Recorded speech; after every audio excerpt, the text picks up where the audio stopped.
My girlfriend made me try cozy games this year. My heavy gamer brain was not prepared. Some of these games healed my burnout, others made me buy a one-way ticket to the South Pole so I could live among penguins and avoid humanity. Even my penguin was concerned. So here are the first 20 cozy games I played. Let's jump right into it. Grow, Song of the Evertree. This one is an experience. You play as an alchemist restoring a world that an ancient civilization absolutely exploited and ruined. Relatable.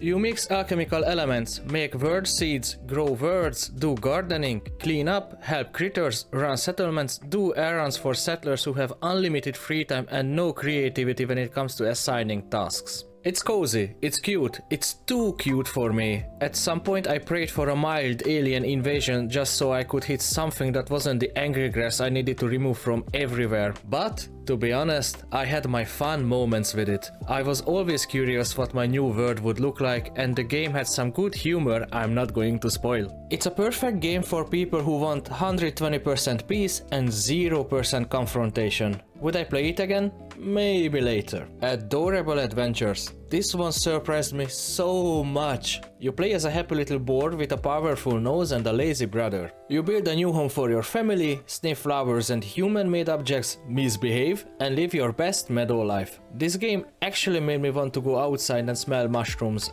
I still can't identify them. If you like nature and want to be part of it, this game is for you. I absolutely loved it. I would definitely play the full version. Dram Garden. It's a hobby simulator, a hobby I will never have. In this game, you can build beautiful Japanese-style Zen gardens without being afraid your cat will knock everything off the table, causing significant financial and emotional damage. No rush, no goals, no achievements, just creating something purely for the joy of it and for expressing your art. Your art, not mine. What I created was a massive train wreck, but at least I made the story of Mr. Faceless Dentist Man. I absolutely love the concept. I really like these gardens despite my complete inability to make them. I recommend it for people who like slow-paced decoration without challenges. Maybe later I would play it again. Babbling Brook. A cozy puzzle where you play as some kind of sand god freeing stranded rubber duckies by sculpting rivers like a divine urban planner.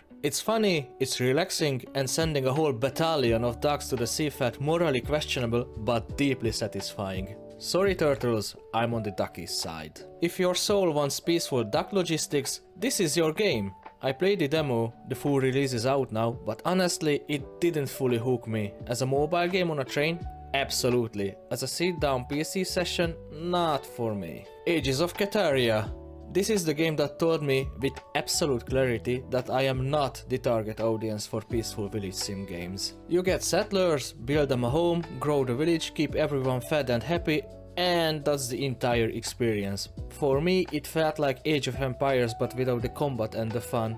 I miss my trebuchets. If you love slow town building, you will enjoy it, but it's not for me. Voyagers of Nera. This might have been a glitch in my girlfriend's matrix because I don't think it's a cozy game. You get the standard story. Ancient's gone, world in ruins, you have amnesia, go, restore the world, here, have a stick. The atmosphere is very Moana-ish, which I fear because I don't like Moana. But the game has a very attractive charm. Gather resources and food for your survival, rescue ghost cats from stone guys for the world's survival, and explore archipelagos. About the food, the first way of getting it is punching fish. It's so funny, I can't get over it. Craft your own tools and your own house, which I admit is pretty cozy, even I could make a cozy house. If you like exploring with friends while saving the world, go for it. I would play this one. Winter Burrow. A perfect combination of coziness and gloom. You play as a little mouse who returns to their childhood burrow after life in the city took their parents away. Survive the cold, harsh winter while gathering ingredients to start your life anew. I wouldn't be surprised if the mouse started a black metal band there. If you like cozy games but don't mind if they aren't sugar-coated to the point of diabetes, this game is for you. The artwork, the atmosphere, and the concept had one result for me. Instant buy. Medieval startup. It's a life simulator. You start with a huge debt, begin working on something you have zero clue about, and try to keep your head afloat. And on your neck. Fake it till you make it. You start with a ruined old tavern that you must renovate and then open for guests. Forage for ingredients, craft tools and furniture, cook and serve. In the beginning, it's multitasking madness. Later, it still is, but now with employees. Oh, and I kept losing bowls and tankards. I guess my guests stole them. I should hire guards. It gave me strong ale and tail tavern vibes, but to be fair, I can't say which is better. If you can turn the starting pile of rubbish into a flourishing business, you will be a successful business person, even if you just sell ice cream from a stand. Maybe someday I would play the full version. Cozyrama.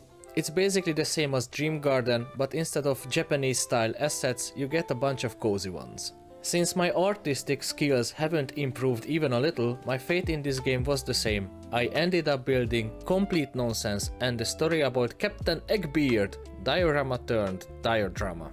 Perfect for people who want to build cute, cozy dioramas. I've seen some of the community's work, some people build amazing things even with the demo, but this one is not for me. Everdream Village, the biggest surprise on the list. When I looked at it, I thought, ugh, do they give insulin with this game? It looks horribly cute, but then I absolutely loved it. The game brings you back to a carefree childhood. You play as a kid who helps their family build your very own village. You don't get chores, you get quests from your parents and grandparents. If you don't feel like doing them, just go, misbehave. Meet cute animals, chop down trees with your wooden sword, or, the best part, morph into a dog with your magic hat and use your nose to track down things. For people grown up enough to admit they'd like to be kids again for a little while, I would play the full version. Organized Inside, my personal hell! A cute, chill game where you enter a messy room and your job is to turn it into harmony and aesthetic bliss. Be careful, your cat is very good at hide and seek and always hides somewhere you'd never expect. The quirky little fella. A dream for people who color code their socks. A nightmare for people like me. The full version is out now, but don't tell my girlfriend because she will make me buy it. A warning to my fellow messy people. If your partner suggests you try it, run! Run and never look back! The game is actually good, but I never want to play it again. Send help! Wanderstop. It's a mirror, and you won't like the person who looks back at you. But you have to look at them, if you want to heal. You play as Alta, a former fighter who couldn't handle defeat, pushed herself past her limits and collapsed in a forest. Burrow, a local tea house owner, finds you and offers to let you stay and help him run the tea shop. You struggle and can't let go of your past, but you also can't leave. So you tend the garden, collect ingredients, make tea and listen to travelers' stories. No achievements, no pressure. It's a slow-paced game that holds your hand while you gather the courage to face your burnout and make the first steps towards healing, which won't be easy. I faced my burnout self in the demo and I would play the full version. I, Dr. Engineer, prescribe the game to everyone. Bloomkeeper, the cutest madness. You play as a forest creature herding seedlings toward barren areas to make the forest flourish again. Sounds easy, right? Wrong. These seedlings breed at a rapid pace and soon you will feel the pain of every preschool teacher trying to keep kids together on a class trip. Playing solo is fun for a while, but not for long. With friends, you can share the chaos. Maybe someday I would play it with someone again. My wife threw out my card collection, the work of an evil genius. The concept alone is hilarious. Your wife accidentally threw out your card collection, so you bought an entire dump and had it delivered to your backyard. You, a raccoon among men, dig through mountains of trash to find your precious treasures. Along the way you find items that are completely insane. The humor is absolutely mental, and I love it. Perfect for people who enjoy this sort of madness. I would play it. I even bought the full version. Just don't tell my girlfriend. She doesn't know I spent real money to get digital trash. Tiny Bookshop. The game is simple. You have a tiny car, a tiny trailer, and you sell books in a tiny town. Refresh your collection, upgrade your book stand, and interact with customers. And surprisingly, I liked it. The artwork, the atmosphere, the chill pace, they were calming. Though I couldn't get over my fantasy pirate obsession, so I immediately wanted to befriend the local sailor and recruit him to my crew. Also, I took revenge on the Segas for trying to steal my sandwich in real life. If you love books and want to run your own tiny bookshop, what are you waiting for? I played the demo, but I would play the full version. Light up the town. You play as a cute ferret helping their dad put up Christmas lights around the city. There are no real goals, you just make the neighborhood festive and pretty as a member of Team Santa. But I'm Team Grinch and I still lack the ability to decorate nicely, so I made a mess. Not intentionally. And I hope my dad won't be mad when he has to clean all this up, because I won't. I'd recommend it for people who like Christmas cheer and decorating, but this one is not for me. Trash Goblin. You are a goblin running your own trinket shop. Your own sends you random items that you uncover, clean, occasionally repair and sell them for shiny coins. The core of the game is the uncovering and cleaning, with funny customer conversations sprinkled in. I almost had the same relationship with it as I did with Organized Inside, but the setup, the shop upgrades and the conversations made me like it somewhat. If you want to unwind and enjoy tinkering with trinkets, give it a go. Maybe someday I would play it. Solarpunk. You wake up in the mud on a floating island with no clue about anything. Since you don't have anything better to do, you start collecting resources, building your house, planting crops and eventually building a super cool airship. Only the demo is out right now, and in the beginning the pace was so slow that I tried to befriend a silent chicken of wisdom while waiting for cotton to grow. But once I cruised around in the airship and saw what the full version could offer, I became very interested. This is for people who like customizing their home and have engineering interests. I would play it. Cloudheim.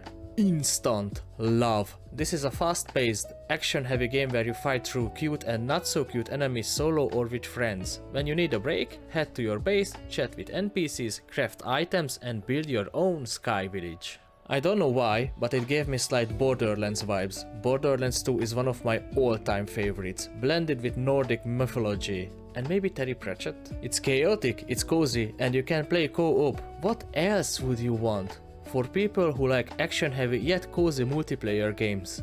Instant buy. Fantastic Haven. An interesting take. You lead a group of mages not to conquer areas, but to examine and revive them. You build your base, create a golem factory so they can do the heavy lifting instead of your weak spellcasting hands, and then you explore the area. Injured creatures arrive, you build biotopes for them, examine them peacefully and rehabilitate them. Your exploration vehicle is a very cool Baba Yaga style house on legs. I haven't seen any games like this before. The graphics gave me classic RPG vibes immediately. For people who like non-invasive mage explorations, I would play it. Did you think this was all? You were wrong! Bonus! Palia. The very first game my girlfriend made me try. You arrive in a land where the ancients have disappeared, you don't know where you are, and you try to make your luck in this world. Where have I heard this story before? You can hunt, fish, mine, forage, but most importantly, decorate and customize your plot as much as you want. There are quests, romance and friendship options with NPCs, but the absolute best part, the community. Honestly, this is the most friendly and helpful gaming community I have ever met. Of course I was reluctant at first. I'm bad and impatient with decorating and I was unfamiliar with cozy games. And yet, here I am with a somewhat presentable house that has a tiny occult room where I summoned a plush carrot. We have hundreds of hours in it together. I recommend it for people who like infinite customization options, tending their own plot, or joining a very nice community. Oh, and did I mention that it's free? So, that was my journey through 20 cozy games, plus the one that corrupted me before all of this. And apparently, after all this training, my girlfriend says I'm finally ready for Dreamlight Valley. I'm not ready. The penguin is not ready. But we're doing it anyway. Stay tuned if you want to witness my cozy downfall.